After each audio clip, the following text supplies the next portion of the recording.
Awe-inspiring, idyllic, and majestic. Those are just a few of the words I heard to describe Kenya's tallest peak and the namesake of the nation. First glance at the mountain and the national park, and you see that it definitely lives up to the hype. So where is everyone? Stunning natural beauty, world-class hiking, and a very challenging but rewarding climb to the top.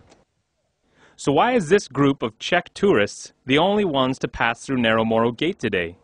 As we take the first steps of a 4-day, 50-kilometer round-trip journey that will take us from 2,400 meters above sea level at the gate to 4,985 meters above sea level at Point Lenana, we're entering a land of rugged beauty and wonderful but unfortunate solitude. Joseph Muthi is the owner of Joskawa Adventures and an experienced mountain guide. He's been climbing the mountain for 18 years and says there has been a definite drop in the number of visitors. Beginning when I started, we had a lot of tourists, but they came and decreased and more and more.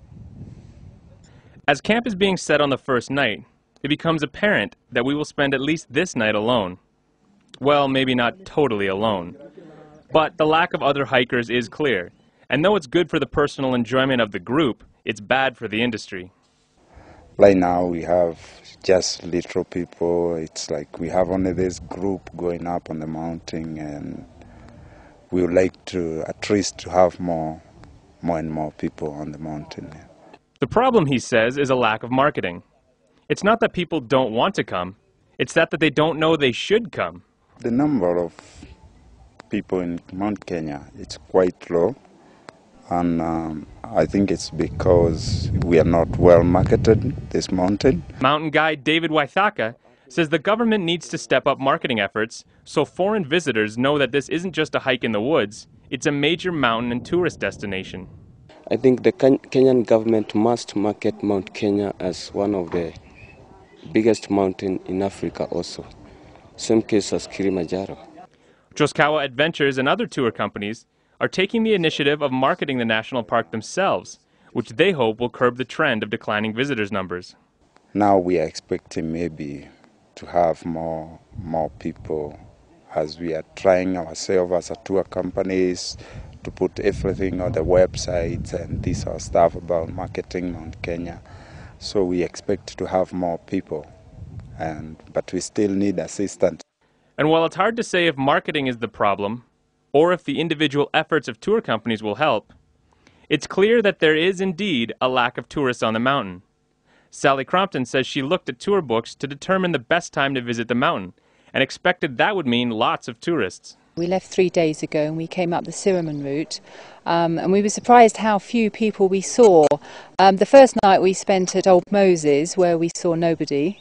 The second night was at Shipton's, where we saw a French chap and a couple of Americans. And today we've come round the peaked circuit and seen absolutely nobody, which is fantastic for us, of course, but probably not so great for tourism in Kenya.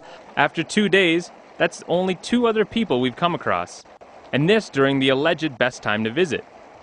But we're still not done. Perhaps tomorrow we'll run into some more people. We set off on the 3rd day in the darkness at 2:30 in the morning, up a steep hill, and then as the sun rose, up the final 200 meters to Point Lenana. Yuri Sukup, from the Czech Republic, sitting atop the 2nd highest mountain in Africa, has no doubts that Mount Kenya is a premier tourist destination. Not only are the views stunning, but the journey up is an adventure as well, if not an easy one. Here in Kenya, I see the best mountain in my world. It's not easy, but it's beautiful. Beautiful it is.